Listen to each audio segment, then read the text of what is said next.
We can start, Pankaj, now. Hello. Yeah, good evening. Welcome all the members. Thank you for participating in the webinar for recent amendments under GST. I also want to thank Mr. Ashit Shah sir for accepting our invitation to take up the topic on recent amendment under GST. I guess the second most scariest thing in India after Corona is GST, I guess. Mhm. Many people facing difficulties in filing return, understanding the law, practical difficulties. So I guess Mr. Ashit Shah sir will guide us, will enlighten us with his best knowledge so that it is very easier for us to implement the rules for GST. I would request Shikha madam to give a short introduction for Mr. Ashit Shah sir. So Yes, Pankaj, thank you. So today we have seminar on, webinar on GST, recent amendment under GST, and speaker is Ashit Sir. Sir.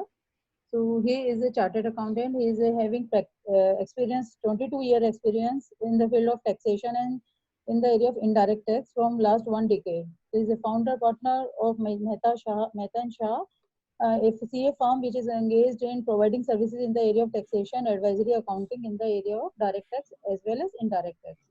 Last one in last 1 decade, he has involved in sharing activity throughout the country by delivering lectures organized by professional bodies like ICAI, CTC, Chamber of Tax Consultant, BCAs, Goods and Service Practitioners Association of Maharashtra, All India Federation of Tax Practitioners Association, and Regional Training Institute of Controller and Journal of India, Mumbai. He's been writing articles in the monthly publications published by Chamber of Tax Consultants and Good and Services Practitioner Association of Maharashtra. He is engaged in giving the consultancy, providing consultancy and training to the corporate in compliances and restructuring of transactions.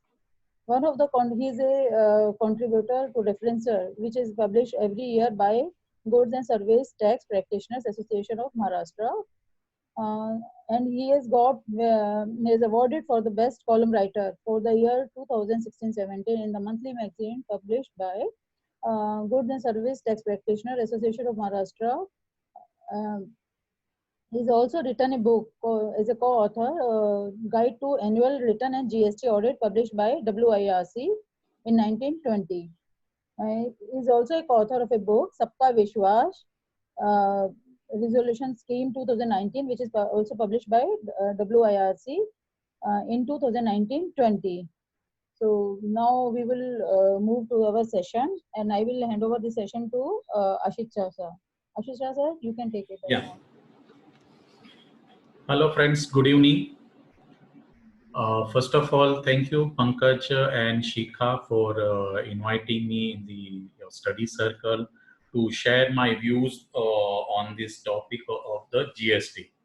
Pankaj, you have said that GST is as dangerous as Corona. I would say I would not 100% agree to that. Only the difference which I could find it out immediately is, yeah, both the things are dangerous. Only the thing is, for Corona, we don't have the vaccine. Vaccination is not there. But for GST, of course, there is a vaccination is there. So not to worry about it. Second thing, it is not contagious as it is a Corona. Rather, people would love to hear the and learn about the thing, because today also, now in this lockdown, people are listening to so many webinars on the direct and indirect taxes. But yes, the manner in which it is coming day in, day out, that is very dangerous. One has to be updated about it. Otherwise, it would be too difficult to handle the law. yes, sir. Yes. Now, coming to the recent amendment, whenever I have been asked to deal with the recent amendment, first of all, then one has to do a prepare a get what the scope of the presentation, because what do you mean by recent? Under the GST law, everything is recent, because whenever some new thing is coming out, it comes in branches. Like whenever any notification comes in numbers, like say 7 or 8 numbers, notifications will be there. Then relating to that clarification circulars will be there. If prior to that, some press release would be issued based on the council's recommendation. So lot many things comes, and then we have to study the whole thing. So it would be just like a miniature act which is there And that is the reason why that whenever in the budget comes every year, there are very few changes in the indirect tax front, that is GST. And because what the main reason of this, that during the year so many changes are there that till the end of time of budget there is no need to prescribe any specific changes which are there. Now, all of you must have observed that. Now in this today's presentation, I would take some of the few measures which has been taken up by the government because of this epidemic situation of COVID, and relaxation measures has been announced, that I will take it, and some of the few notifications and clarifications which has been issued in relation to the GST, which is in relation to exports and exporters refund, that I will take into account, and some of the changes in respect of the GST and portal.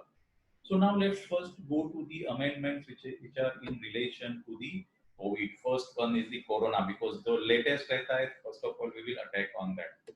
Now, because of this COVID, the government has thought it fit that there are various compliances which needs to be completed during that period of time, during the introduction of the first lockouts of 1.0. This lockout has been introduced from 22nd of March 2020 until today in the state of Maharashtra, that is continuing. So now what will happen, that so many compliances which has to be complied within this period of time, that is 22nd March 2020 to this date of time, and therefore there has to be some amendment or relaxation has to be provided, and therefore one ordinance has been passed on 31st day of March 2020, which is known as a taxation and other laws, relaxation of certain provisions, ordinance 2020, by the President of India at the night 11 p.m. on 31st March 2020. So somebody will say that why there was so much urgency. Yes, there was an urgency because there are so many things which is need to be completed by 31st day of March 2020. That is known as the first and most important example or common example is the completion of the time barring assessment. So there are various other things are there which has to be completed by certain date, and therefore that date needs to be extended, and therefore this ordinance has come into the place. While this ordinance has been, so now what is the purpose of this ordinance? To extend the time limit specified in or prescribed or notified under this act in respect of actions which cannot be completed or complied with due to the force majeure. So now everyone is now, because of this corona, everyone is aware about what you mean by force majeure, and they have defined also. It says force majeure is defined as a case of war, epidemic, flood, drought, fire, cyclone, earthquake, or any other calamity caused by nature or otherwise affecting the implementation of the any provisions of this act. So with this intention in my mind, this ordinance has been introduced, wherein some changes has been made in the direct tax, indirect tax, and the other miscellaneous act, wherein some deadline was there which falls under the date 22nd March 2020 and onwards. So therefore this ordinance has come into the existence. Friends, we have to keep it in mind that whenever any ordinance is passed, that ordinance has to be passed by both the houses, Lok Sabha and Vidhan Sabha, within 6 weeks. So generally, what we have understood or seen from the all these years, that whenever any ordinance has been passed, that is not generally passed by the both houses, because really no one is interested in that matter. Now let's go ahead. So by taking into cognizance of this ordinance, section 160, notification number 35 has been issued, and and before that, in that ordinance, section 168A has been introduced, wherein this special power has been obtained to extend the time limit under the GST Act. Now, in view of this section 168A, notification has been issued, wherein the time limit has been extended for completion or compliance of any action by any authority or by any person. That means both the things has to be taken into consideration. If any thing has to be completed by the authority, that means by the department or by any other person, then in that respect, and that falls between which dates, 20th March 2020 to 29 June 2020, then in that case date would be extended till 30th June 2020. So now let us see what are the examples or the instances wherein completion has to be made from the department perspective. Completion means completion of any proceeding or passing of any order. If there is any time barring gap is there, then that has to be and which falls within the 31st day of March 2020, then that date is automatically extended to 30th June 2020. Then further any issuance of notice, intimation, notification, sanction or approval or such other action by whatever name called by any authority, commission or a tribunal by whatever name called under the provisions of this act, then that time limit will be extended to 30th June 2020. That means anything which falls between these two dates, that time limit is automatically extended. Then specifically the government or a department need not have to amend that section. That is the whole idea. Now let us see from taxpayer's perspective, what are the compliance which he has to do it. This is as regards the completion. Now compliance, what compliance the taxpayer has to do. Now suppose if any taxpayer wanted to file an appeal petition before the commissioner of GST is within 2 months period of time. That time limit may be expired between this 20th March to 29th June. So automatically date would be extended. If they have to file any reply, application or furnishing of any report, document or return which has to be filed between this period, statement or such other order by whatever name called under the provision of this act, then the date will be extended till 30th June 2020. Now whenever this relaxation provision has been provided, so now the next thing is this relaxation doesn't come free of charge. Many a times prior to 1 month, many a times we go to the malls. पहले हम जाते थे. I would like to say that thing because now after a very long time we have not gone to the malls.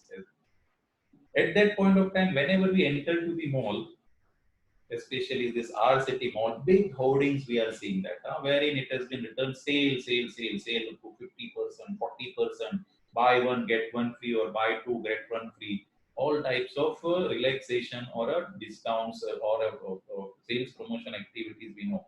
And on the on the bottom of that hoarding, they must be writing that this their condition is applied. That means this benefit is subject to the condition. Similarly, in the GST law also, whenever such relaxation has been given, they say this would be by way of some condition or a no, restriction.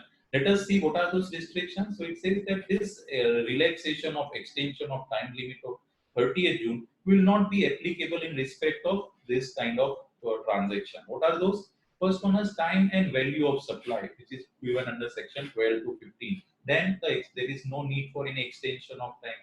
Now time is for what purpose? Time is the time when the supply would be taxable. Value of supply, so there is no need for any time limit to be complied, right? So therefore the extension 30th June time limit will not be applicable. Composition scheme lapses once the turnover exceeds the limit specified in section 10(1) or 10(2)(a). Now there is a one class of a taxpayer to whom the relaxation has been given by the department, that if their turnover is up to 1 crore rupees, then they can opt under the composition scheme and they can manufacturer or trader can discharge the tax liability at a very minimum rate of 1% or 2% of tax. On in respect of certain other service providers, 50 lakhs, they have to pay only 6% tax in respect of supply of goods or services. Now, if that time limit, that means if that they are coming out of that composition scheme, if their turnover exceeds the prescribed limit of 1 crore or 50 lakhs rupees, then again this extension of time limit will not be applicable. Third one is the procedure of registration.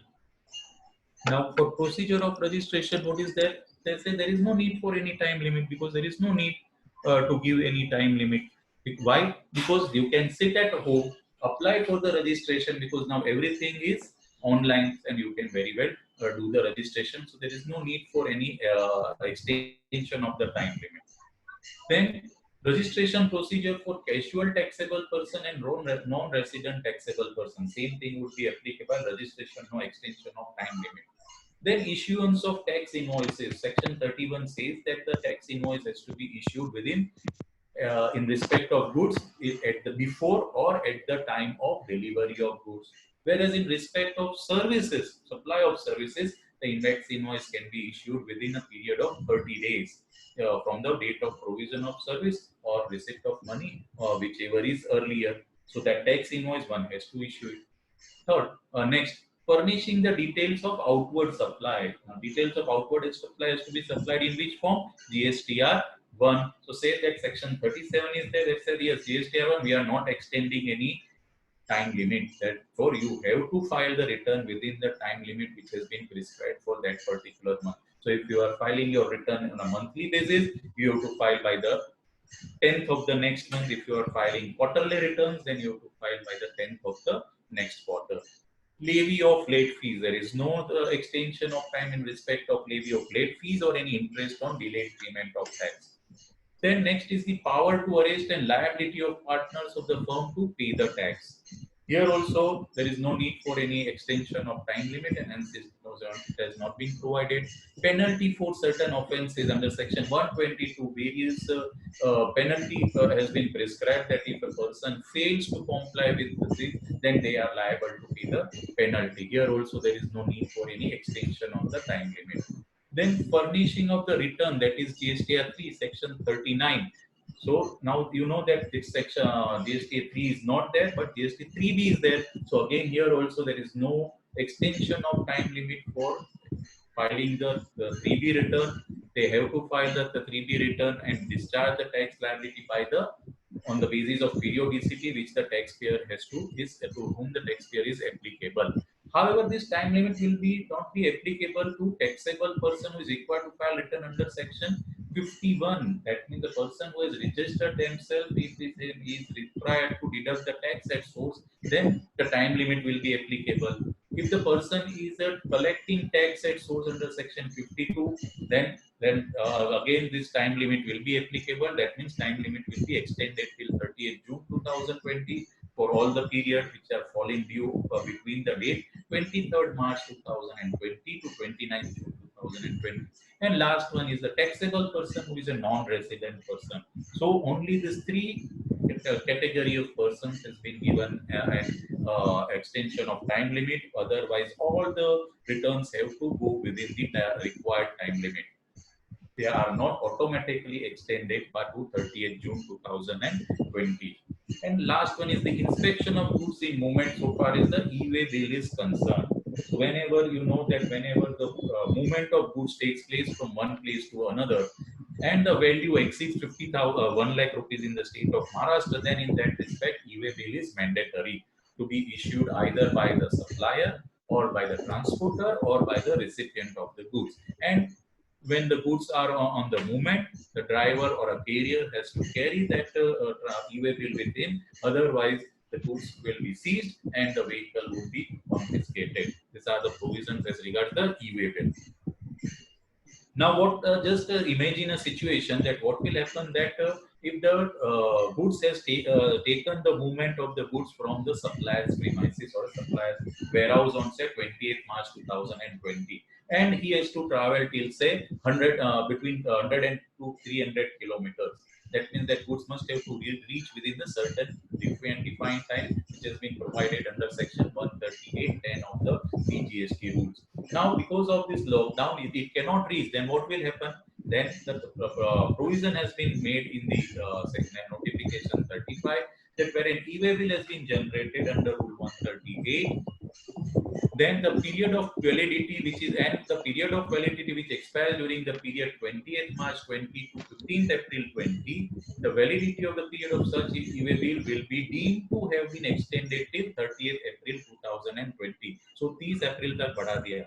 But now the question will be there that we know that this lockdown has been still continued. They at the point of time issuing notification on 20th March, while issuing the notification, they were under a presumption that yes, this lockdown will come to an end. But no, it has not been there. This is the fact of the life. Still today, the lockdown is there. There is no movement of trucks. And in such a situation, now it appears that still again they have to extend this period of deadline of the e-way bill. Otherwise, there would be a difficulty, but then we have to wait for the proper notification to be come. So this is as regards the relaxation and provision. Now, on the basis of this announcement, various questions will come into the mind, and the first question would be that if you refer to section 16, which is in respect of the eligibility of the credit, you know that whenever a person procures the goods or services from his vendor, then immediately on booking of that invoice, he is eligible to avail the credit subject to the other conditions which has been specified in section 16 to section 17 of the CGST Act. That means it has to be used in the course or furtherance of business. You have to receive the goods or services, you should have filed the return, that goods doesn't fall under section 75, and all that conditions are there. One more condition is that which has been provided under the second proviso of section 16(2), which provides that the recipient, if he fails to make the payment towards the value of supply along with tax payable thereon within the 180 days from the date of issue of invoice, then what is to be done? The recipient have to reverse the credit. Now, say for example, if I have procured the goods or services from one of the vendors, say Shika, I have procured the goods or services. I have taken the opinion from Shika on the matter of GST for one of my clients. Now, after getting the opinion from her, she has issued me an invoice. I said, yes, Shika, I will collect it from my client and pay it to you within a 10 to 15 days period of time. She says, okay, fine, not an issue. 1 month has passed. I have not done anything. She has reminded me sometime that, sir, please clear out the bill so that it will be easier. I thought, okay, I will have a word with my client. And the 5 months has passed. And the March month has come and the lockdown was there. Now, technically speaking, my 6 month falls on say this 20th April 2020. So the Shika has called me, sir, if you don't pay me by 20th April 2020, that means this 6 months is there, then in that respect, what is to be done? You have to reverse the credit.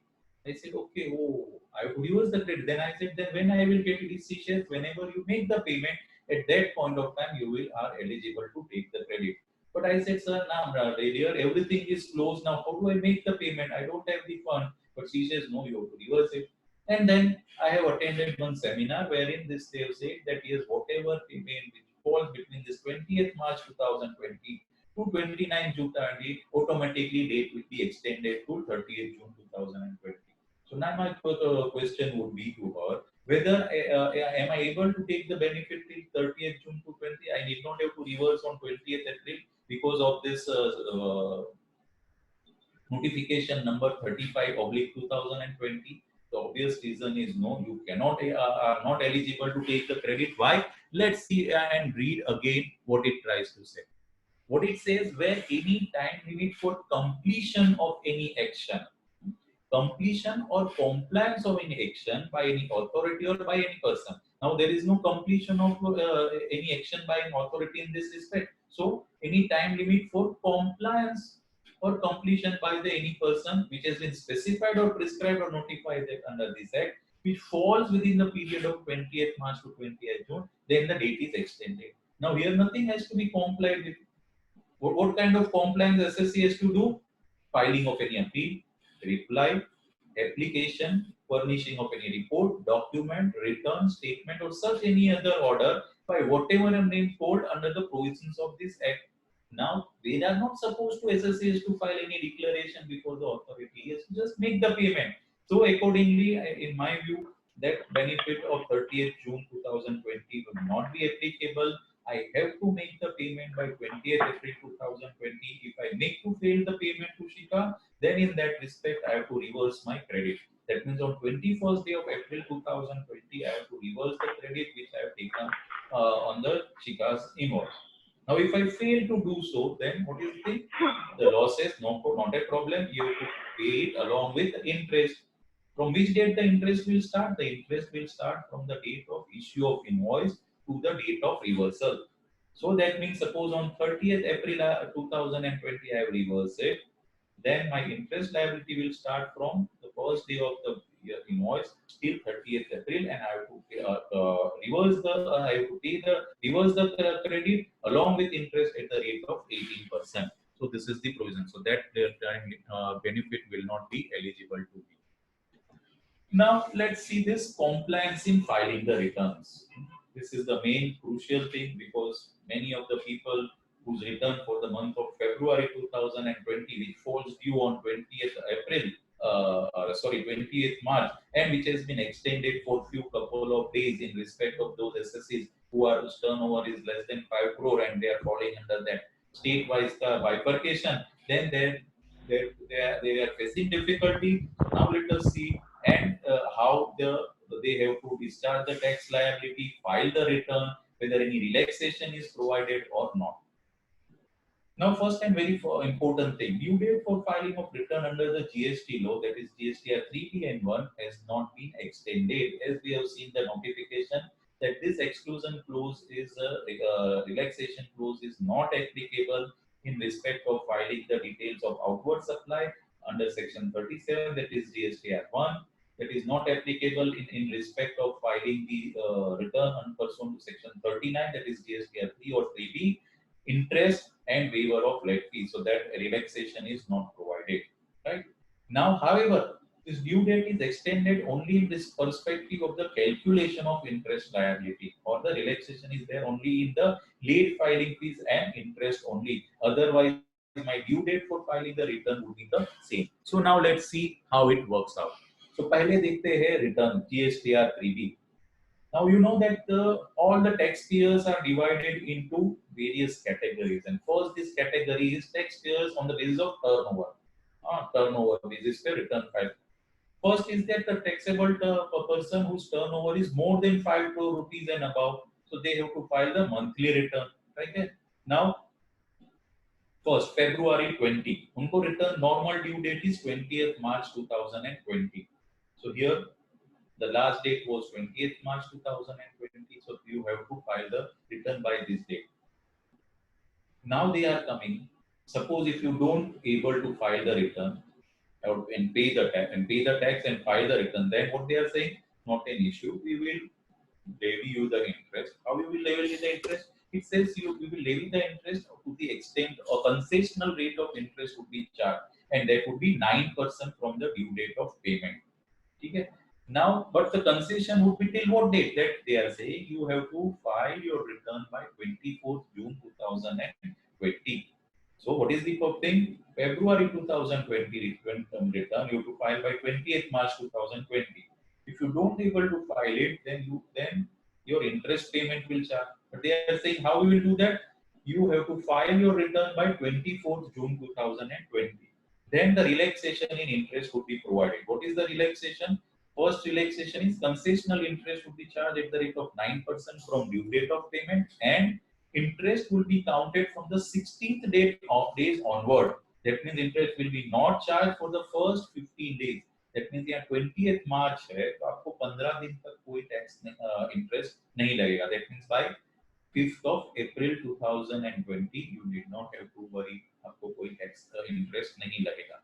And the interest would be chargeable only after that dates onward at the rate of 9%, provided you have filed your return by 24th June 2020.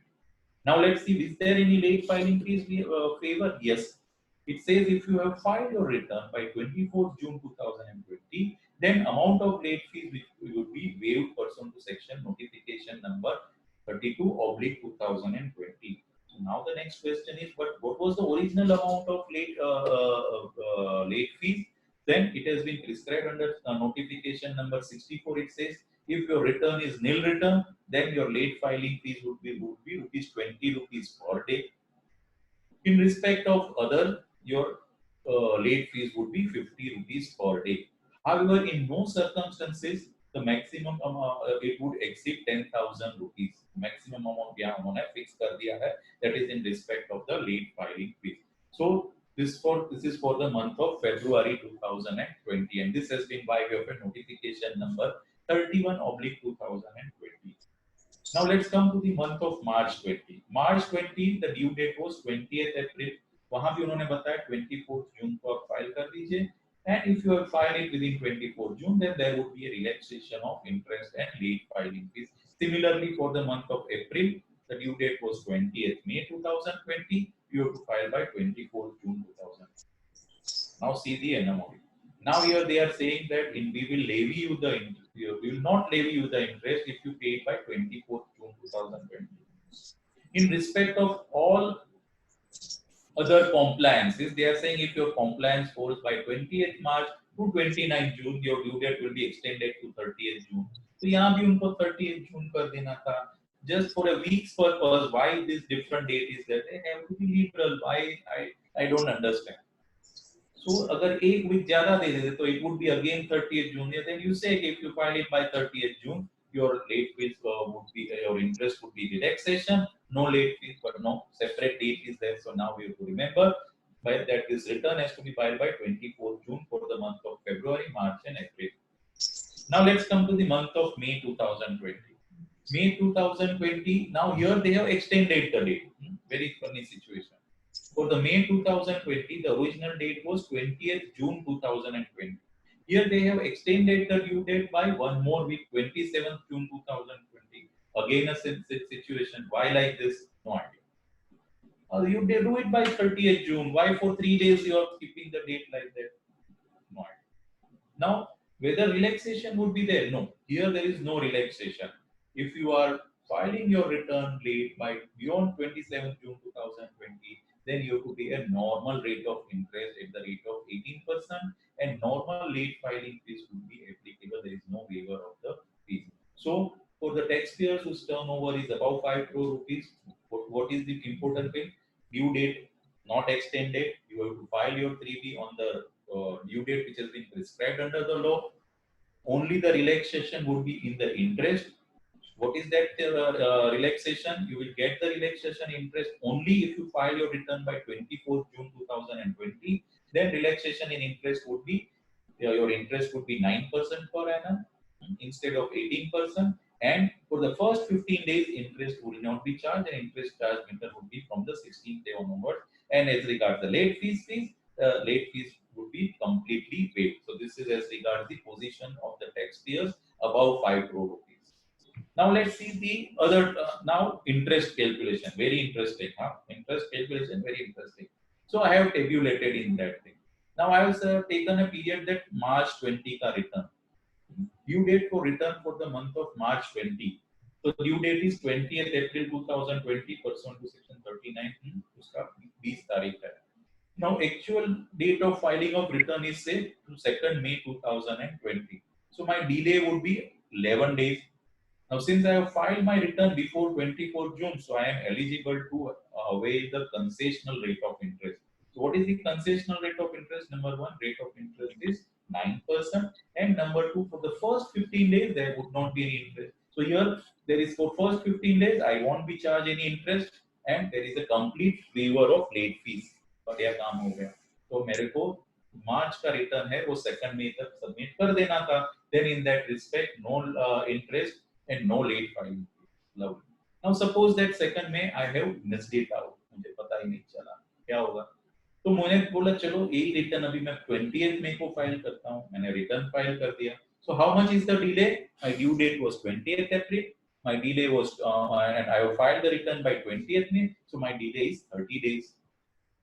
So again, I have to see whether I have complied with the condition for concessional rate of interest and late filing fees. Yes, because 24th June was the due date.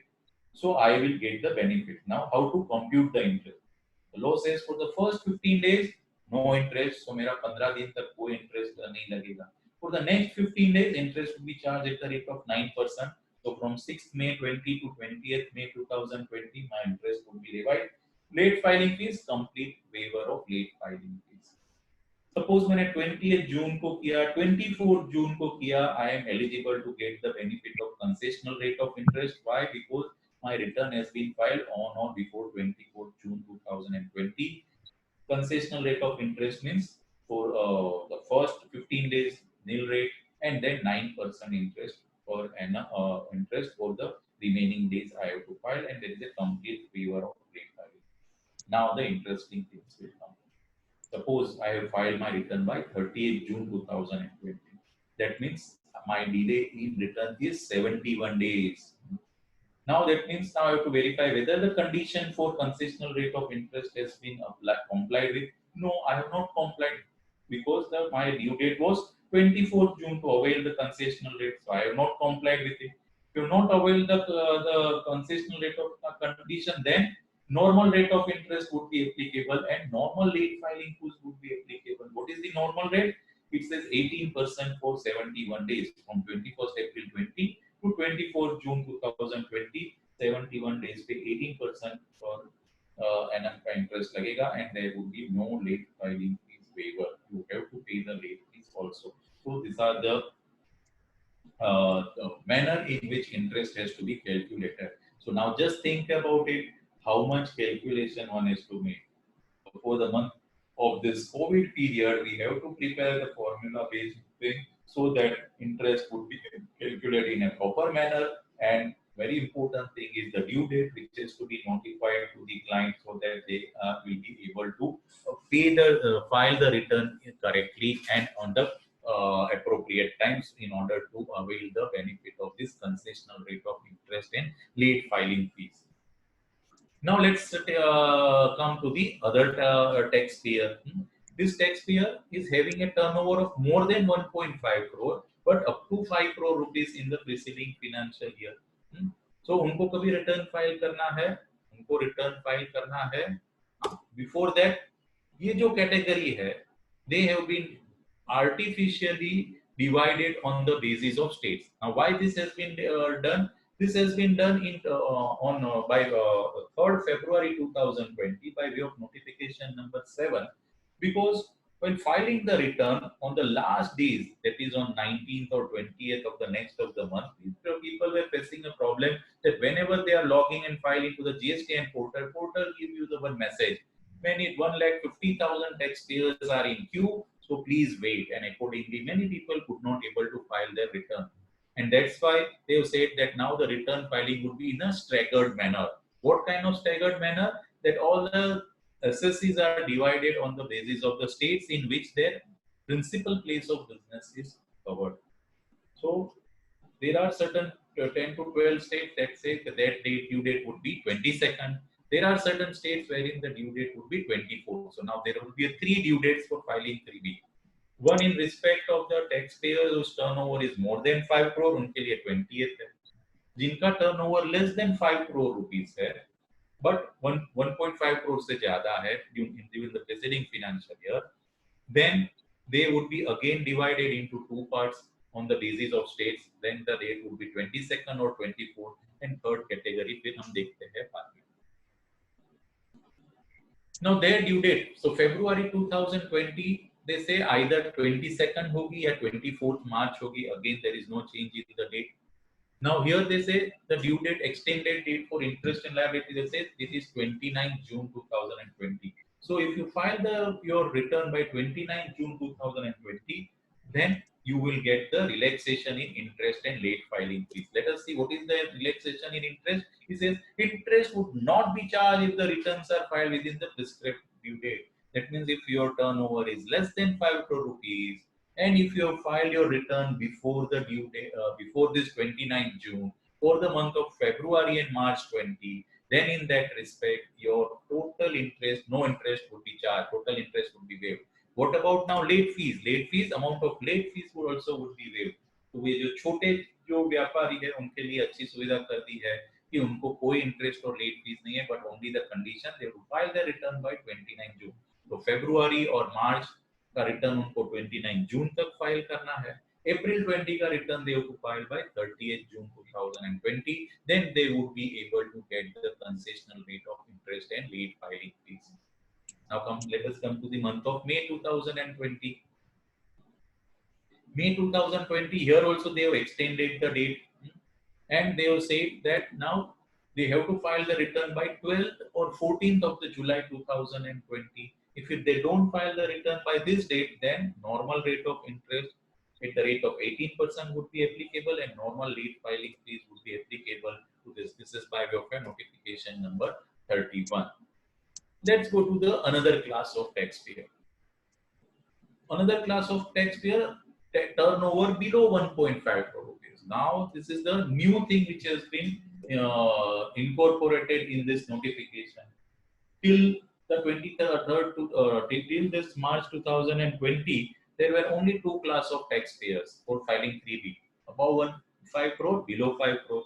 अभी तीन class कर दिया है. First class above 5 crore, second class between 1.5 crore to 5 crore. This third category is below 5 crore rupees. Now, what is the benefit? They say that you have to file your return monthly, right? Because it is more than 1.5 crore rupees. And your due date would be again in a staggered manner based on the states in which you have your principal place of business is there. If you are covered under one particular state, then your due date is 22nd. If you are falling in second category of state, your due date would be 24th. Now they say that this return has to be filed by 30th June in respect of February. March it's 3rd July and April it's 6th July 2020. It says that if you wanted to have the concessional rate of interest and late filing fees, you have to file your return by this due date. Now let us see what is the concession for interest and late filing fees. It says interest would not be charged, there is complete waiver of interest, and there would be a complete waiver of late filing fees. So if you are complying that you're filing your return within this due date, you need not have to worry. No interest and no late filing fees would be applicable.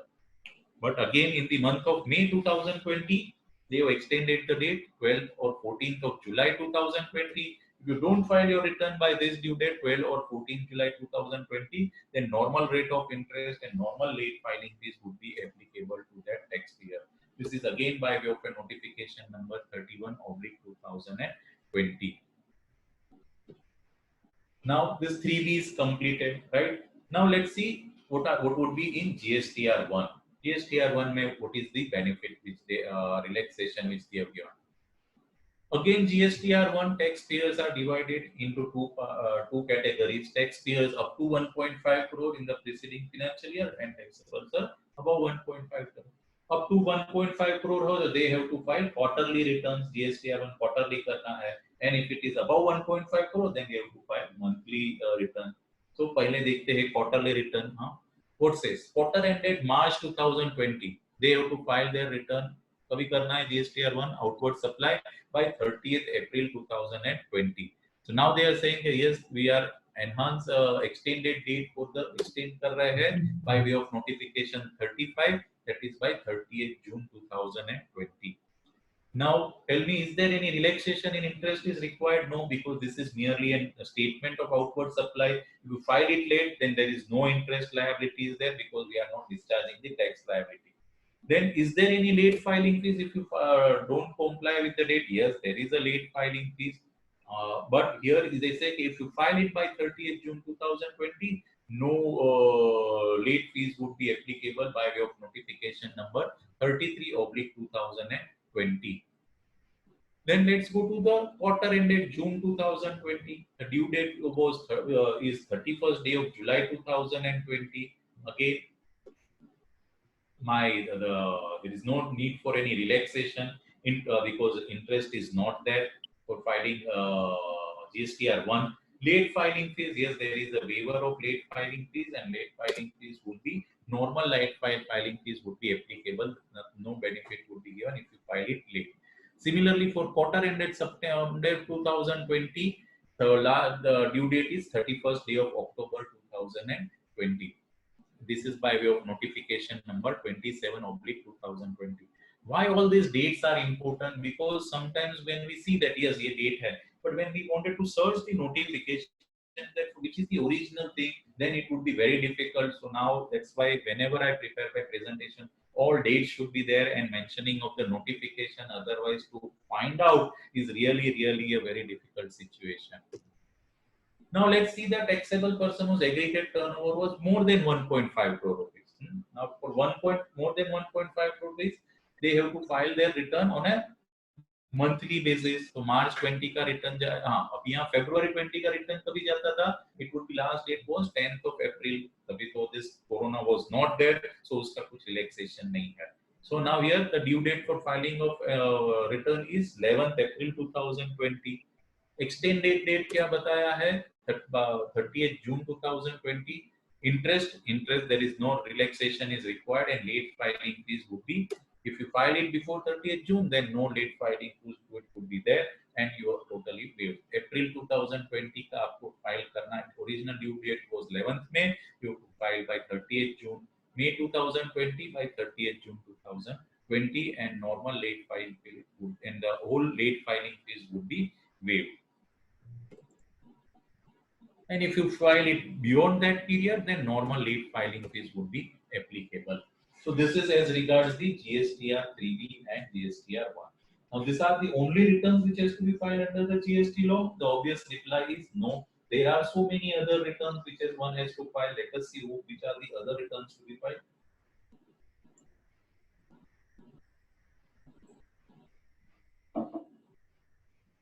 Now this is in respect of a composition scheme. As I have told you in the beginning, that the taxpayer has an option to discharge their tax liability in a composition scheme under section 10 if they comply with certain conditions which has been mentioned in that. Now every time they have to file an option at the beginning of the financial year, before the end of the financial year, that whether they wanted to continue this composition scheme or not. So for financial year 2000, in form number CMP02, so financial year 2021, the due date of filing this return was 31st March 2020. Now since this due date falls within that prescribed date, which is there under notification number 35, therefore my due date is automatically extended to 30th June 2020. This is by of notification number 35/2020. So मुझे अगर option लेना है that yes, I wanted to continue to pay the tax in the composition scheme, then I have an option to file that form by 30th June 2020, and there is no problem. Then such a composition person has to pay the payment of tax and file the return, in which form CMP08. So for them they have to file this payment and return on a quarterly basis. So quarter ended March 20th due date falls on 18th April 2020. Again, since this date falls within that specified date, so my due date would be 30th June 2020. But here they have extended the date by way of a special notification, which is by way of notification number 34/2020, and therefore the date is 7th July 2020. So मुझे quarter ended March 20 का return और payment of tax करना है in respect of composition taxable person by 7th of July. बहुत सारा time दे दिया है, बराबर है. Then further this composition taxable person has to file their annual return. So annual return for 1920 has to be filed within 1 month from the end of the financial year. So by 30th April 2021 has to file GSTR 04. That time limit has been extended to 15th July 2020 by way of notification number 34/2020. Fourth one is the ITC 03. What is this ITC 03? Now suppose a person is there who is under the normal scheme as on 31st March 2020. Now he feels that this year 2021 would be very crucial year because there was a lockdown in the month of April, May, June. He doesn't know when the business will grow up, whether he will able to open his shop or not, and he feels that yes, my turnover will be below 1 crore rupees, so let me go to opt for the scheme under the composition scheme.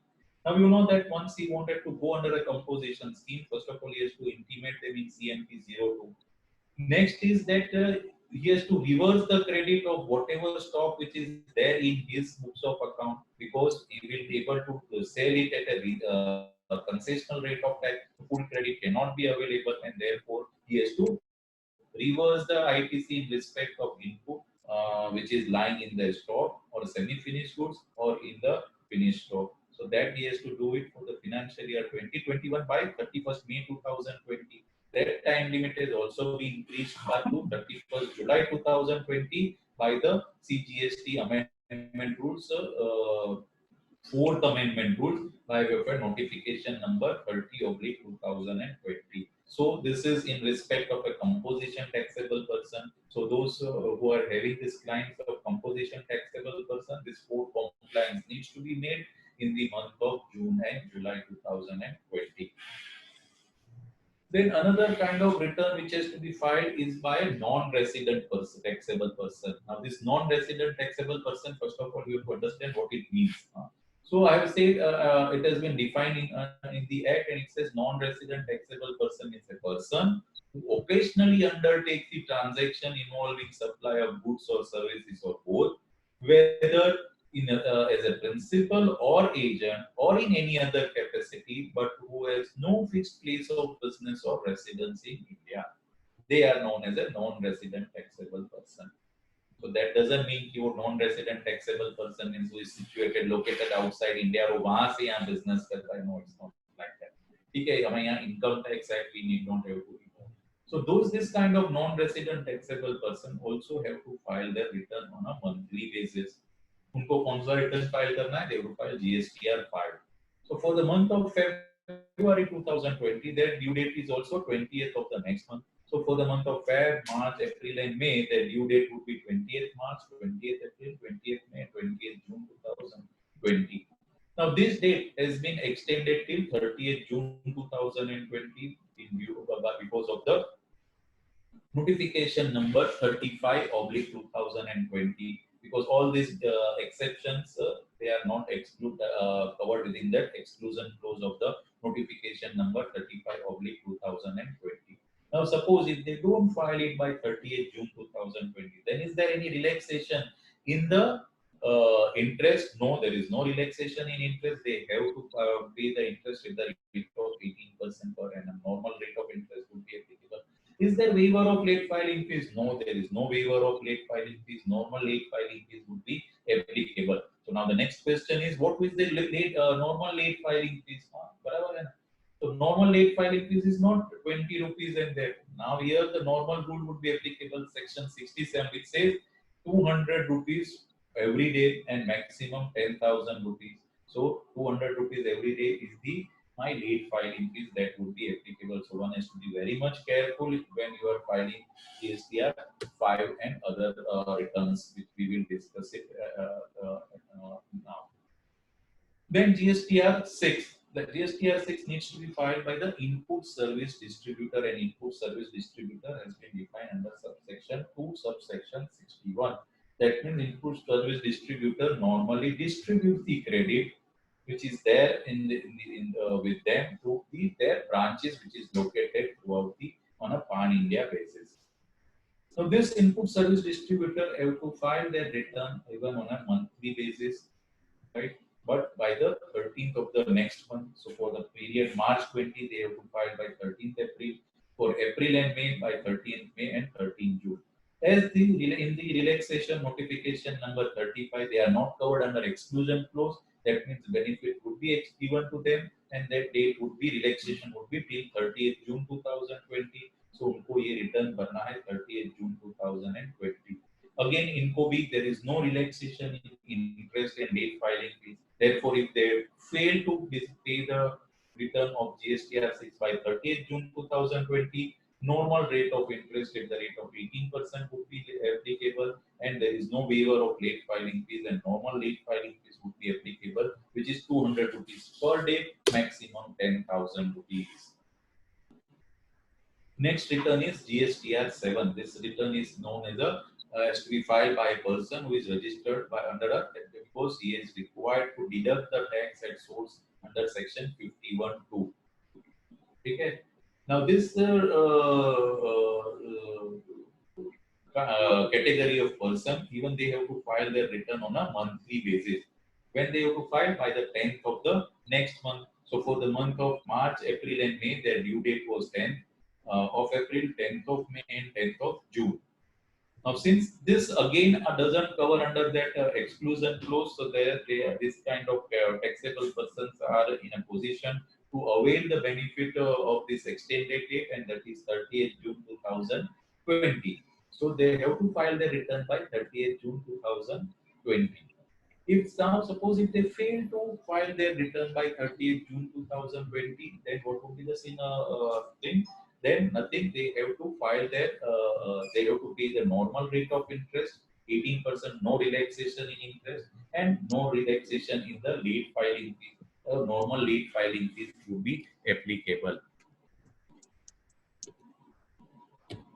Then GSTR 8, this has to be filed by tax person who is registered, because they have to collect the tax at source. Just like in under the Income Tax Act, the concept of TCS is there.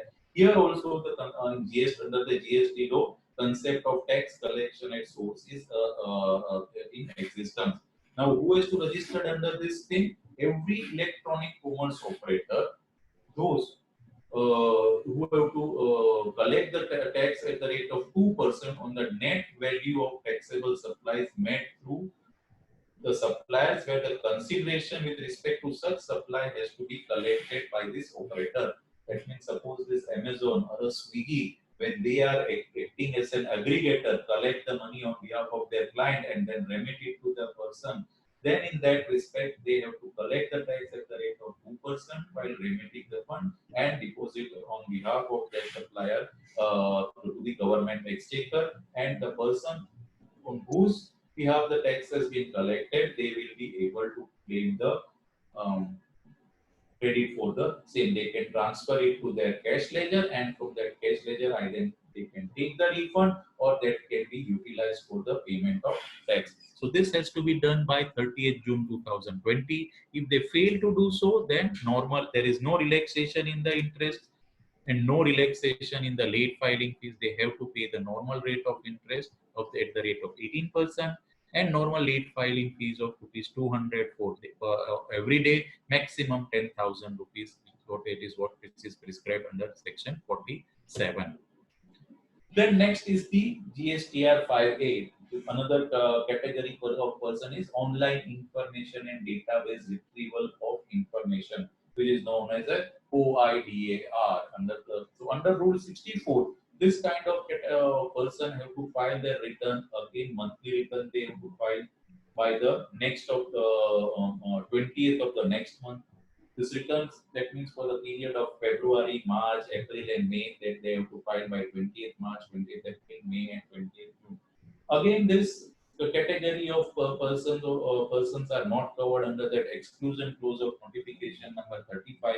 So they would be able to get the benefit of the extension of 30th June. So these people have to file their return by 30th June 2020.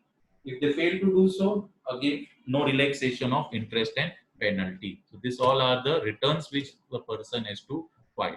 So this is as regards the return part. So this it is not like that only a person has to file 1 and 3B. There are so many other returns which also needs to be filed. But of course, these are the few exceptional kind of taxpayers are there. So one may not be there with the every consultant. Such kind of taxpayers are there. But we need to remember all this compliance date.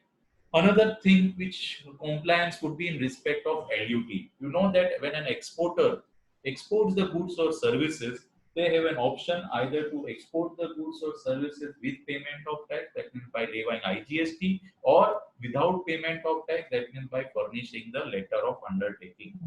This letter of undertaking has to be applied in form number RFD 11 by and which has been prescribed under notification 37/2017, and their validity is for the whole financial year. That means, suppose if you apply your LUT for the financial year 1920 on say 5th May 2019, then that validity will be till 31st March 2020. That means till that period of time you can use that LUT for the purpose of export of goods or services without payment of tax. That validity has been prescribed under para 6 of circular number 4/2017, and also para 2B of the circular number 8/2017. So they have said that this is the validity of the LUT. Now for the financial year 1920, you know that they have to apply for the LUT before 31st March 2020, or the export takes place when the in the new financial year. So since this date covers within that 23rd March 2020 to 29th June 2020, the date would be extended to 30th June 2020. So there was an apprehension which has been raised by the Customs Department that since you have not applied for the LUT, we will not allow you or grant you to export of goods or services under LUT because you don't have the number.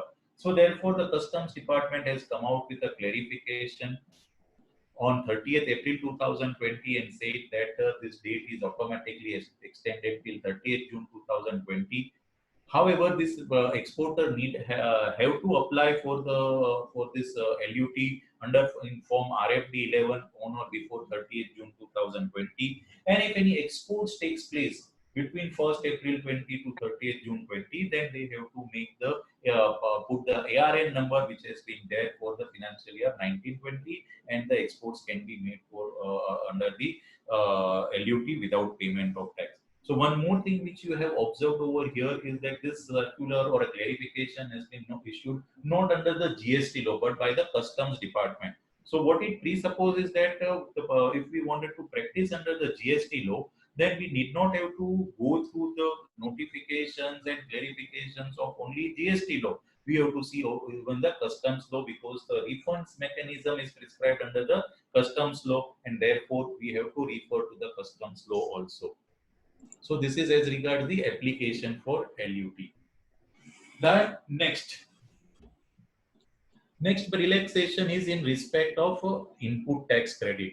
Friends, you know that a taxpayer, whenever he procures the goods or services, and if he receives the goods or services in his office or in his warehouse or in his godown, and he books his invoice in books of account, immediately he is eligible to take the credit for subject to the condition that goods would be used or intended to be used for in the course or furtherance of business and not for the purpose of taxable supply only. Then he can able to take the credit immediately, right? But in October 2020, that is 9th October 2019, when the government has come out with a rule that now you cannot take the whole credit. So people say, then what we have to take? They say that whenever you are procuring the goods or services from your vendor, the vendor will upload their outward supply, and that supply will come in your two-way. That means, say for example, if I have obtained the goods or services from Mr. Pankaj, I have purchased a chemical of 10 lakh rupees from Mr. Pankaj. So Mr. Pankaj will, in the month of say February 2020. So Mr. Pankaj has to file his GSTR1 on or before the 10th of March 2020. His outward supply, that means वो अपना GSTR1 पर upload कर देगा. Moment he uploads his GSTR1, wherein he will put my detail that he has sell the goods to Mr. Ashish Shah worth rupees 10 lakhs rupees. So on the 11th of March 2020, that will reflected in my GSTN portal in GSTR2A that yes, Mr. Rashid Shah has purchased the goods from Mr. Pankaj worth rupees 10 lakhs rupees and this much tax has been paid. So the goods, my amount will appear in my GSTR2A. Now what the law says? The law says from 9th October 2019 that a person is eligible to claim the credit of whatever invoices which has been uploaded by their vendor and reflected in GSTR2A plus 20%. So, for example, if I have procured the goods from Mr. Pankaj, Shikha, and they have and Mr. Pankaj and Shikha, 10 lakhs rupees and 5 lakhs rupees from Shikha, 15 lakhs rupees goods I have procured. Mr. Pankaj is very honestly upload their invoices on the GSTN portal by 10th of March 2020, 10 lakh रुपया. तो मेरे को GSTR2 में 10 lakh रुपया I can able to see that. But Shikha has not uploaded the return GSTR1 by 10th of March 2020.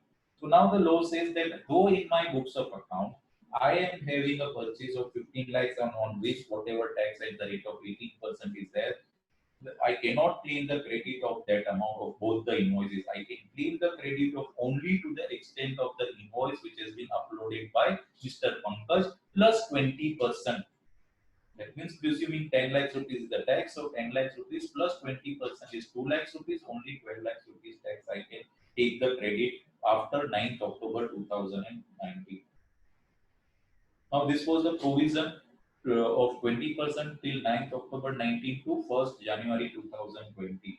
Again on 1st January of 2020, one notification has been issued and this limit of 20% has been reduced to 10%. That means now the taxpayers can able to claim the credit up to whatever amount or the whatever invoice shown in the GSTR2A plus 10%. Now let us take an example so that it will be easier to understand. Here amount reflected in GSTR2A is 50,000 rupees. ITC is 50,000 rupees which is reflected in my 2A. Ineligible amount from 2A. Now there are certain ineligible amount, like say if I procured the motor car or if I purchased the goods or services which are in relation to food or beverages, then that credit I am not eligible under section 17(5). So this 5,000 rupees is ineligible credit. So my eligible amount reflected in 2A is 45,000 rupees. Now what the law says on first day of January 2020 that you are eligible to claim the credit of whatever amount reflected in your 2A, which is 45,000 plus 10% of 45,000, which is 4,500 rupees. So total ITC which is available is 49,500 rupees. So the taxpayer can eligible to take the credit of only 49,500 rupees. That's it.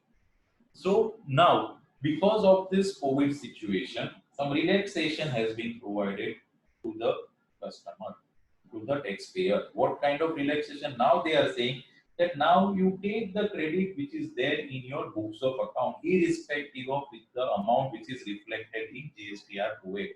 That means from the period February 20 to August 2020, whatever goods or services you have procured from vendor and you have booked it in your books of account, all the credits you are eligible to take, irrespective of the fact whether the other guy has uploaded their invoices and reflected in GSTR2A. Further, they are saying that now for the month of February to August, आपने तो books of account के हिसाब से ले लिया, but in the month of September 2020, what you have to do? You have to compare to with your 2A and discharge the tax liability in that manner. Now let us take an example to have a concrete idea about the same. Now this is the month February 20. Now eligible amount of ITC is for books of account February में 10,000, March में 12, April 15, May 12, 20, June 17, July 13 and August 18,000. So total ITC eligible as per books of account is 1,05,000 rupees.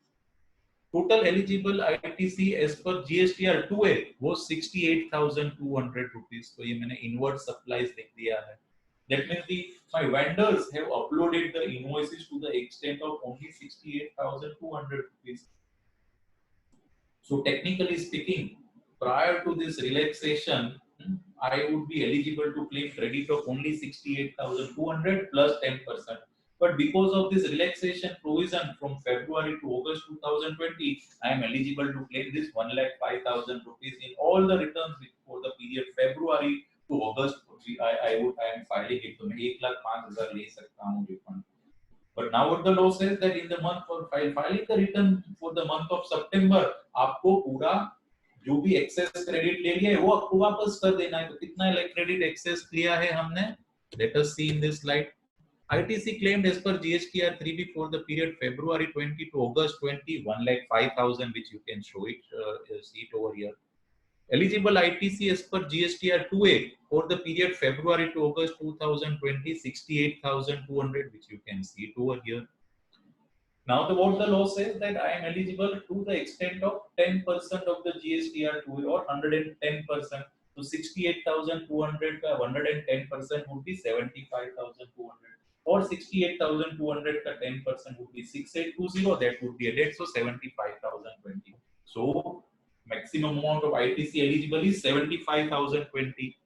How much ITC has been claimed between this period? 1,05,000. So how much reverse to be made in GSTR 3B? 29,980.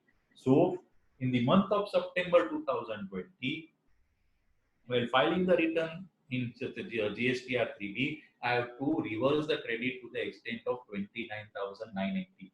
This ITC can be reversed by either by discharging cash or by utilizing the input tax credit which is available in your electronic credit ledger. Okay.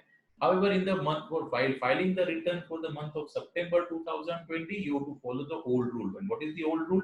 GSTR 2A plus 10%. That much ITC you have to take from September 2020. So really, this is a welcome provision because lot many people would not be able to file the return, and because of that, many credits may have been left to the purchaser of the goods, and therefore this would probably give the good boost for the working capital to the traders, especially the MSME sector, and this is really a welcome provision in this effect. Now, these all are the amendments which are pertaining to the relaxation measures due to the COVID. Now, let us understand what are the other amendments which were there in the month of March or April 2020, apart from that COVID. First thing, GST audit.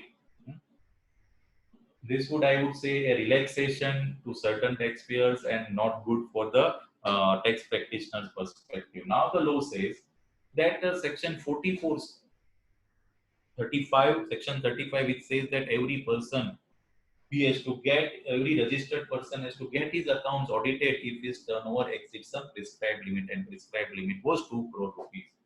Section 44 says that every registered person has to file the annual return, and along with annual return, he has to also file the audited books of account and reconciliation statement in GSTR 9C if their prescribed turnover is more than 2 crore rupees. But for the per period 18-19, the government has extended the turnover limit. And what is the turnover limit? New turnover limit? New turnover limit is 5 crore rupees. So now, if you have to get your accounts audited only if your turnover is more than 5 crore rupees. If it is less than 5 crore rupees, you need not have to get your accounts audited, and you have to file only your annual return. So this is basically a welcome provision from the perspective of all the MSME and small taxpayers. Otherwise, they have to get their accounts audited. Now, let us see which is the due date of filing. Due date of filing is they have extended to 30th June 2020 by way of notification number 15/2020. So for financial year 18-19, turnover limit has been enhanced to 5 crore rupees, and the last date for submission of the annual return along with the audited accounts in form and reconciliation statement in GSTR 9C is on 30th June 2020. Mind it, friend, this limit of turnover is only in respect of financial year 18-19. For 19-20, we have to again see that any separate notification or proviso has been inserted. Otherwise, it would be again 2 crore rupees only. So this is as regards the GST audit. Now let's come to the refund to the exporter. Very important provision from the perspective of the exporter. As I have told you earlier, that exporter of goods or services are eligible to claim able to export the goods or services either with payment of tax or without payment of tax. If they are exporting the goods without payment of tax, then they are eligible to claim the attributable amount of input tax credit which is relating to the export. That means what will happen that if an exporter is there and he is exporting the goods or goods outside India, as well as he also sells in the domestic market, then in that respect he will be eligible to claim the proportionate credit. Suppose if he is a 100% exporter, तो कोई problem ही नहीं है, जो भी उसका input tax credit है, all the input tax credit he is eligible to claim as a refund. But suppose if he is having a part as a domestic supply or an exempt domestic supply, then the input tax credit has to be eligible to him on a proportionate basis. Now, while doing the proportionate basis, they have given a formula in Rule 89, subsection 4. That formula provides that you have to consider the FOB value of the goods as a zero rated supply, and then you have to do the proportion, that means zero rated supply divided by the total turnover multiplied by the input whatever is the percentage, and that would be your eligible ITC. Now from 23rd March 2020, they have amended the definition of turnover in respect of the zero rated supply. So now what new definition of zero rated supply is? It says that from 23rd March 2020, the value of zero rated supply of goods would be equal to FOB value of zero rated goods or the value which is 1.5 times or 150% value of the like goods domestically supplied by the same or similarly placed supplier as declared by the supplier, whichever is less. So आपको क्या करना है, आपको तीन turnover लेना है. कौन से turnover? First of all FOB value as per the zero rated supply. Then you have to say that if you are also supplying the domestic supply of goods or goods, then in that respect your FOB value would be 150% provided it is of the like goods. And if the same goods has been supplied by your other supplier, similarly placed supplier, then that value also has to be put at, and this out of these three value, whichever is the less, that would be your zero rated supply, and that then has to be attributable in the domestic supply and export supply, and then that would be applied to the ITC, total eligible credit. Now let's take by way of an example, then it would be proper. Now in this I have formulated two cases. This is the refund calculation prior to 23rd March 2020. Now here I have understood, I have taken that my export turnover is 90 lakhs rupees. The local turnover is 60 lakhs rupees. So my total turnover is 1 crore 50 lakh rupees. Now, since this person is having a local as well as export turnover, he is not eligible to claim the full ITC credit of 16 lakh 20,000. Here the ITC credit for the month is 16 lakh 20,000. So now how much refund would be eligible? His refund eligible would be on the basis of the ratio of export turnover to the total turnover. So your ratio is 60% is his export turnover and 40% is local turnover. So what is the formula which has been given? Net ITC, that is 16 lakh 20,000, multiplied by turnover of zero rated supply divided by the adjusted total turnover, that is 1 crore 50 lakh rupees.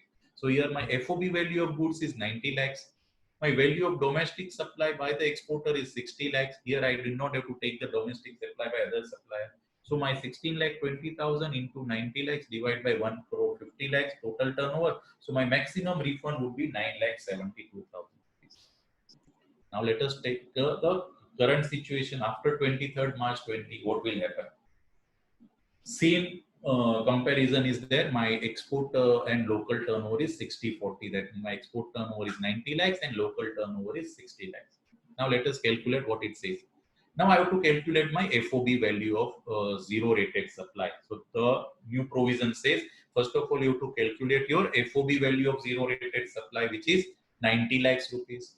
Then what they say, I have to take the value of a value which is 1.5 times the value of live goods domestically supplied by the same supplier. So domestically supplied by same supplier, I am supplying at 60 lakhs rupees. So 1.5 times would be 60 lakhs into 1.5 times, so 90 lakhs rupees.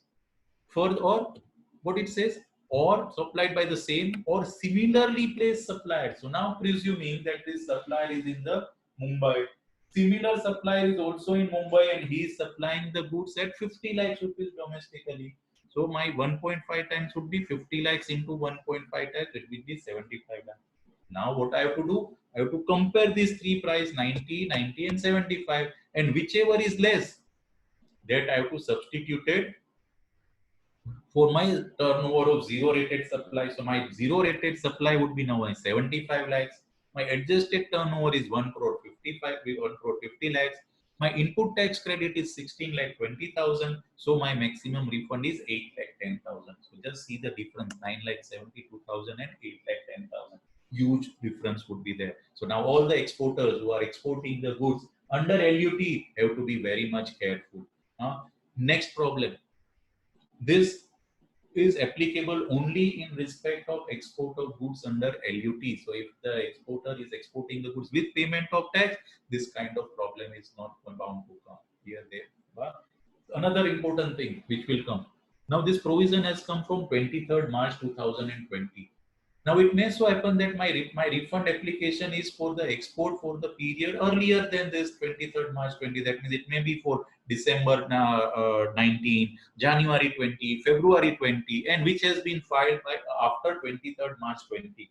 So now the question is whether that exporter would be eligible to claim the refund as per this old formula, or they will be able to claim as per the new formula. Now, nothing has been clarified. Now, when nothing has been clarified, so there would always be a two school of thought, right? First school of thought will say, no, you cannot able to get the benefit. Since the refund application has been filed after 23rd March, this is a procedural law. So, your procedural law after certain date that you have to follow. So, since my refund application is after 23rd March, though all the exports are relatable prior to that, then also I am not eligible to take the benefit of the old method, but I have to go by the new method. That is the first school of thought. Second school of thought, it says no. This refund mechanism is a procedural thing. Whatever procedure was there at the time of export, that only will apply. That means all refund exports which have been taken place after 23rd March 2020, only that would be eligible for this new scheme, new calculation. Otherwise, old thing would be applicable. That means all the export transaction which has been there till 22nd March 20, whose that refund has to be calculated on the basis of old method. All the export transaction after 23rd March has to be calculated as per this new method. I think some clarification needs to be there, then only it will be possible. Another thing is that how you, it is the value which has to be declared by the supplier. So that means supplier has to give the three values, zero rated value, जो अपना exporter है वो तो मिल जाएगा. Second thing, if he is done the domestic supply of the same goods, that value also will. But how he will give the provided the value of similarly placed supplier? उसका जो competitor है उसका price वो वहां कहां से लाके देगा? And probably while filing the application, refund application, all these three detail needs to be inserted.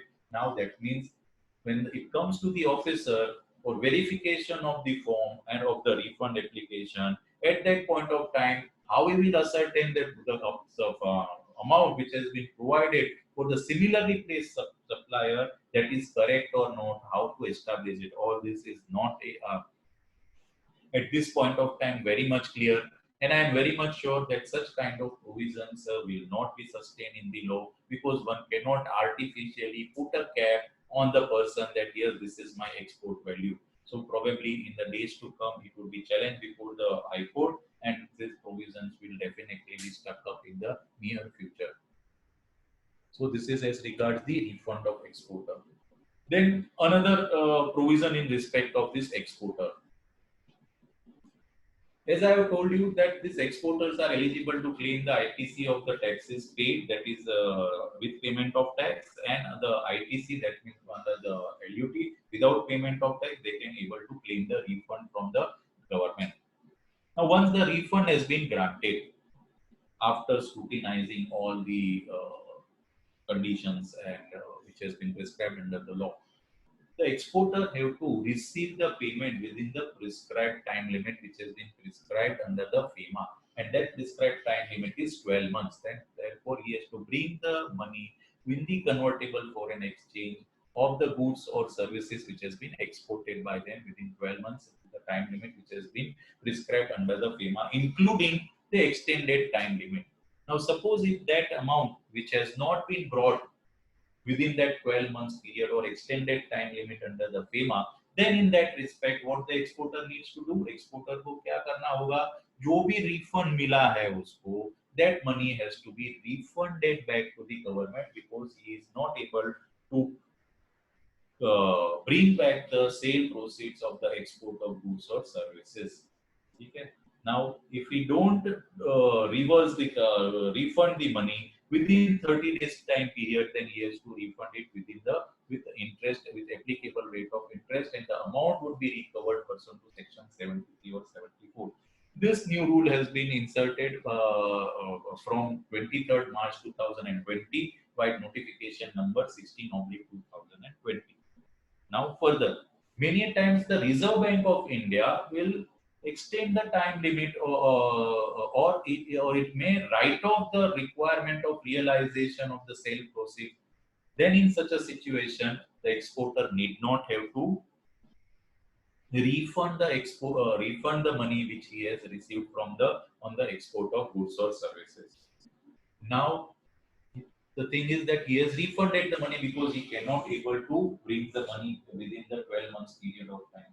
But after the due negotiation, if the exporter is in a position to realize this payment of export of goods or services within then after a period of say 1.5 year or 2 year period of time, then in that respect he has to file an application within a period of 3 months from the receipt of this is sale proceeds, and ask the government to, sir, whatever money which I have not able, which I have refunded to you because I am not able to recover the proceeds, export proceeds from my customer. So now I have received this money after 1.5 year or 2 years. So now please refund me that money. So government will refund that money to you if the application has, but the application has to be made within 3 months period of time.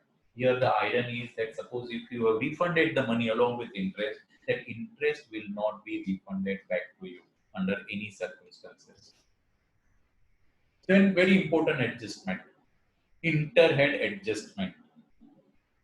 It says any registered person may on the common portal transfer any amount of tax, interest, penalty or fee or any other amount available in the electronic cash ledger under this act to the electronic cash ledger for the integrated tax, central tax or state tax or cess. Let us take an example. Now what happens till this section 49 has come into the effect. Section 49 says that whenever you wanted to pay the tax, then there is a tax head is there, major tax is there, their head is there, that is CGST, SGST, IGST, UTGST and cess. Whenever you make the payment of tax, that means in your cash ledger, you have to file the form. At that point of time, you have to identify that I am making the payment of tax under which head, whether I wanted to pay the tax under CGST, SGST, IGST, UTGST or cess. Now, suppose while depositing the tax, if a mistake has been done and which was there practically by many of the taxpayers who have discharged, who has paid the tax instead of CGST, they have paid it under the cess. Once the amount has been deposited into cess ledger, then that amount cannot be later on transferred to any other ledger. That means CGST, SGST, IGST or UTGST. So that was the difficulty. Lot of money was stuck up in the account of the taxpayer because they cannot be able to take it back. Of course, there is a provision of refund of that amount is there, but that process is very lengthy and cumbersome. So there was a hue and cry among the taxpayers that such kind of interhead adjustment has to be possible. And what is that interhead adjustment? That interhead adjustment is to whenever any payment has been made mistakenly, then in that respect, that head can be easily transferred to the other head. So, for example, I have told you that if the amount is wrongly deposited in cess account, then it can be very easily transferred to CGST or SGST or IGST or UTGST account. But the fact is, the thing is that such amount has to be transferred before the payment has been made. That means that payment should not be offsetted. Now let us see this PMP 9 form is there, which is for the interhead adjustment, which says that these are the major head amount to be transferred from. That is CGST, SGST, IGST. This is tax, interest, penalty to which account? Again, the same thing. That means now this is a fungible thing. Anywhere you can use it.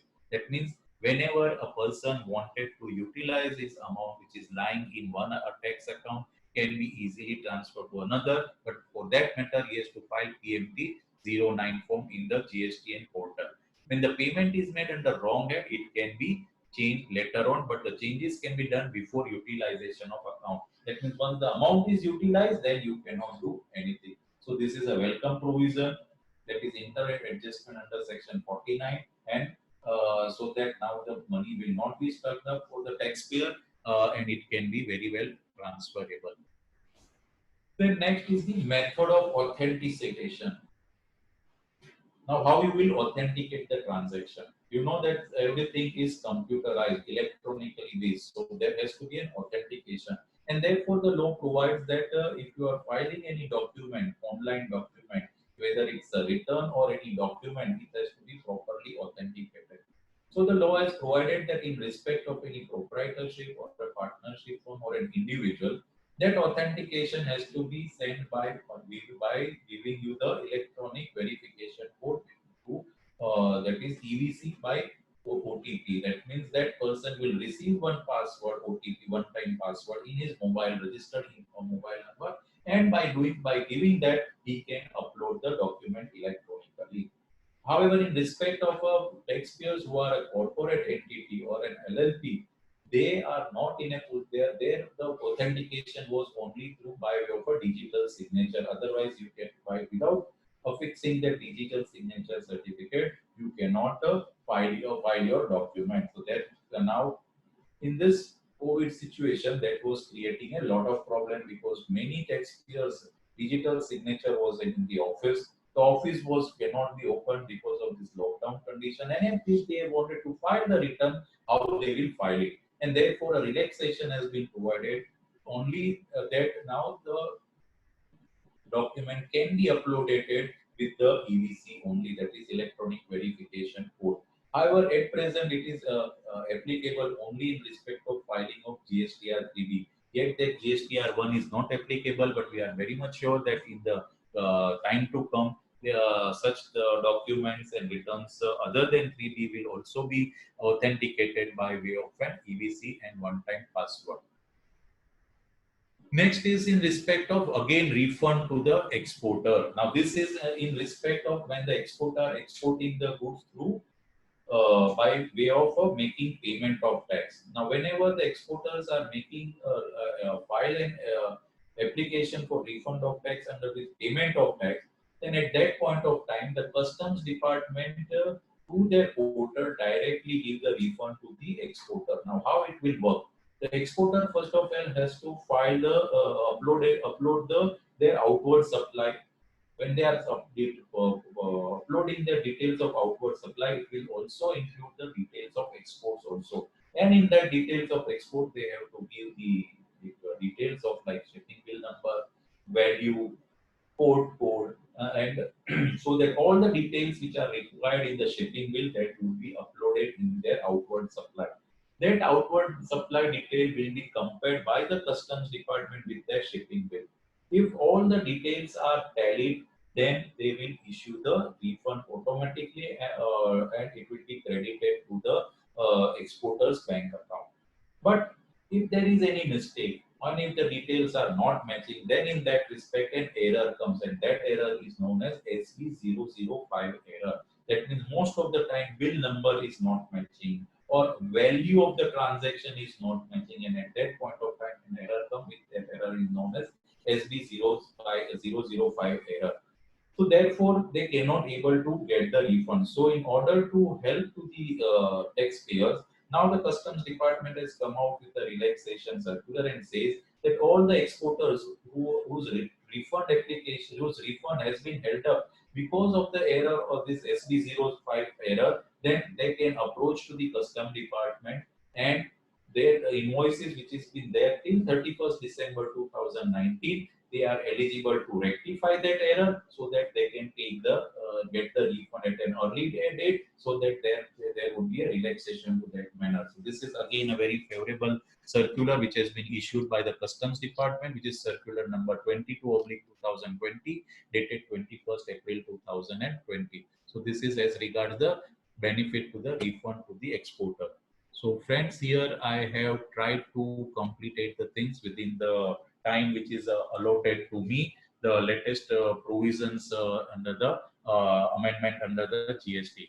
Before parting, I would like to put a caveat over here. The caveat is I have taken due care to compile this presentation. However, it is always said that human beings are always prone to the errors, and therefore if any error is there, please pardon me and bring my attention to that. I will definitely go through that, and one has to read the law very carefully and then only give the advice. Otherwise you might able to give the wrong information. Another thing, GST law is a very dynamic law. It changes very fast.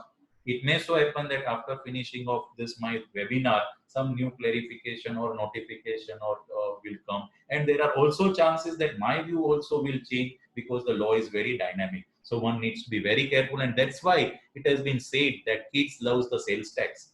Man loves the service tax, but only the legends loves the GST, and therefore we all are here.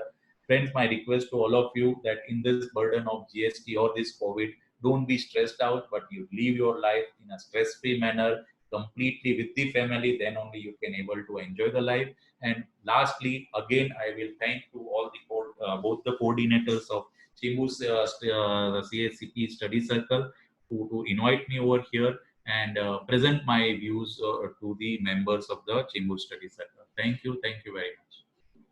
Hello. Thank you, sir. Thank you. We are very grateful to you, sir.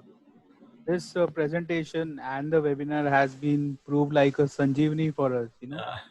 It's a vaccination during this lockdown time for all the members. I'm definitely sure. I've already got messages from some of the members that the presentation is so good.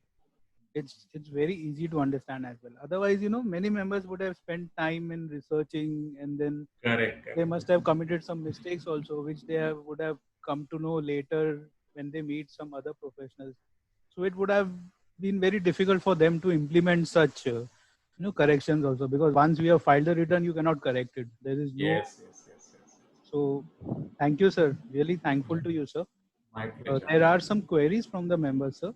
Yeah. Mr. Jay Kalra has posted a query. Jay Kalra says rate of GST, same query, na? Or just let me. Sir, I have two queries. Yeah.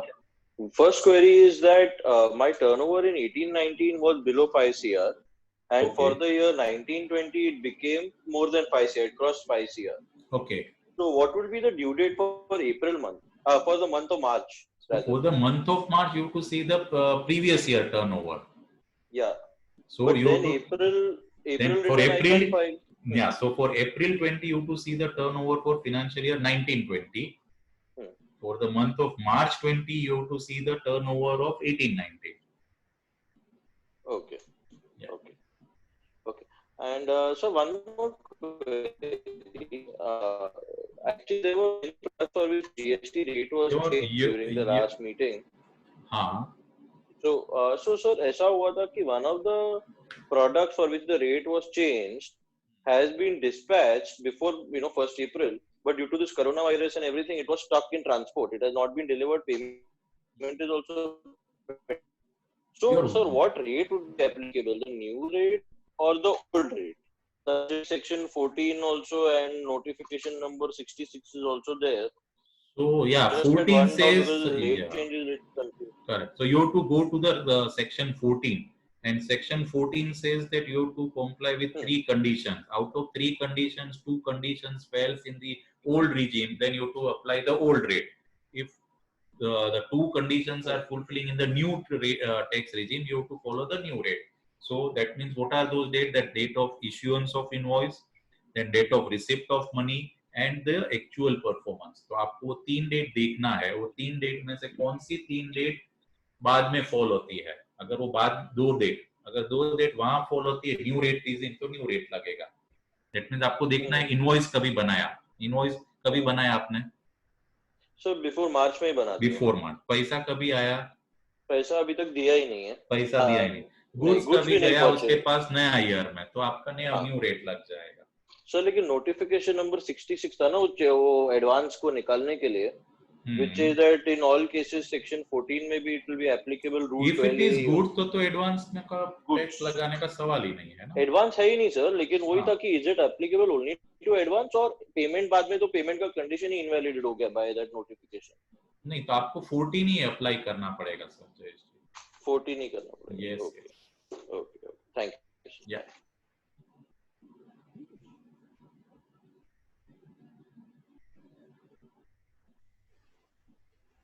Any more queries from the members, please? Ashish bhai. Yeah. If the turnover is between 1.5 crore and 5 crore for the financial year 18-19, is it compulsory for us to file the GST 9 mandatorily? If it is less than 2 crore rupees, your annual turnover for 18-19 is less than 2 crore rupees, then you may have an option not to file, because that in the year 17-18 they have come out with a circular, and said that you have an option for 17-18 as well as 18-19. If your turnover is below 2 crore, you have an option not to file. And whatever return you submitted, that will be considered as a deemed to be filed. So between 2 and 5 crore, what is the status? Now you have to file annual return, but not get your accounts audit. If it is between 2 crore to 5 crore. So between 2 crore and 5 crore, we have to file GSTR 9 compulsory. Compulsory, yes. So less than 2 crore, it's optional. Optional, yeah. More And than above 5 crore, 9 and 9C both.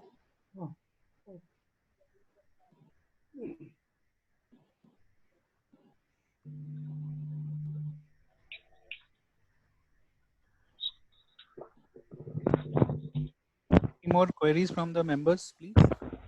I have one query regarding.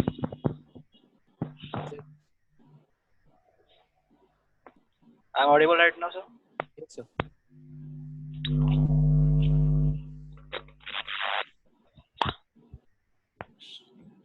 Yes, sir. Go ahead, sir.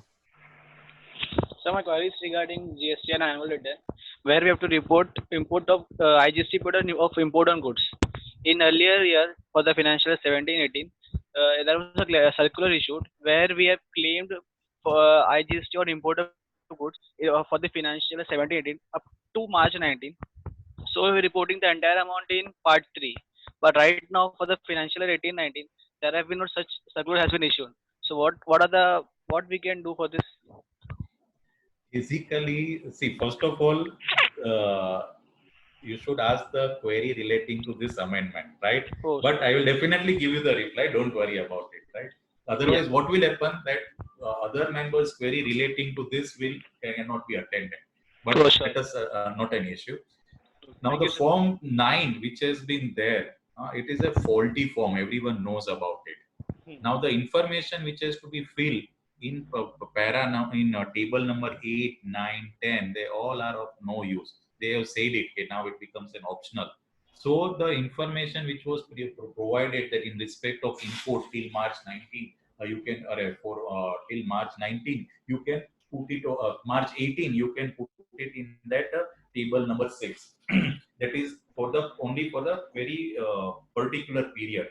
Similar provision was not there for 18-19. So we have to wait that they will issue such kind of clarification that how to do it. In my view, table number 6, in which they are trying to give you that there you have to adjust it, is not a correct manner, because table number 6 of GSTR 9 is only in respect of the return which you have filed in GSTR 3B. Now, naturally, you have not provided that detail while filing GSTR 3B. So how can you give it now? So to that extent, the form is faulty, and that instruction is also not correct. Because if you feel the whole GSTR 9, I am not able to understand. Normally, annual return kaisa rehta? Outward tax liability, inward tax duty means ITC. Whatever amount is the balance that I have to payable or refundable. Normal ऐसा ही रहता है ना return में. Whether you see income tax return, VAT return, service tax return, सब में ऐसा था. GSTR 9 में मुझे बताओ कहाँ आपकी टैक्स लायबिलिटी पे करने की आती है और रिफंड नहीं आती है. So to that extent, this form is totally defective. It has to be scrapped. Okay. Thank you, sir. Sorry. Yeah. Yes, members. Any more queries?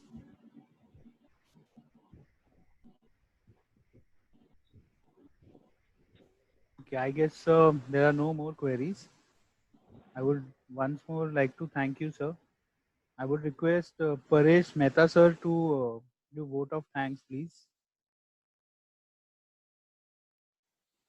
Hello. Hello.